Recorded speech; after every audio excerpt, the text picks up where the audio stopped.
Well, I think it's impractical because effectively what the government would be doing there is by saying there has to be a minimum number of people in work, they would be ordering union members to cross the picket line, to cross a picket line which is being manned by other union members. Now, frankly, it's a cardinal sin within the trade union movement to cross a picket line. It's something that you don't do. And if the government thinks it's wise to effectively order people to do it, then I suspect they're going to get a reaction that might surprise them. And I just think on a moral level, actually, it's wrong because you're saying to a trade union, yes, you know, of course we defend your right to strike. And yes, we accept that you've had a democratic ballot and a majority of your members have chosen to withdraw their labour. But actually, we're going to ignore that. And what we're going to do is to send some of your members into work anyway. Well, I mean, that's a way effectively of rendering the right to strike meaningless.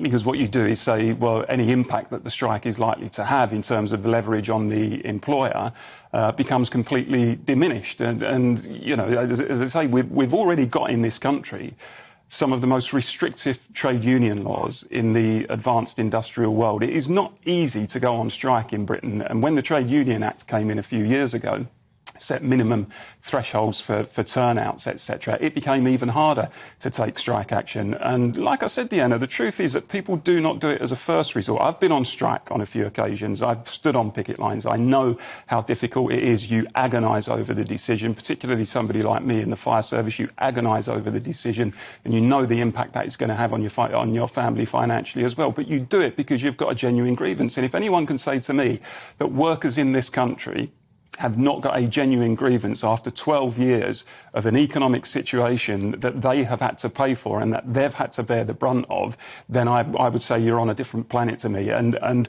rather than, as I say, take the sledgehammer approach, what the government needs to do is understand why workers are reacting like this, understand why they're threatening to take to picket lines, listen to their reasoning, get around the table and stop the inflated and the combative rhetoric.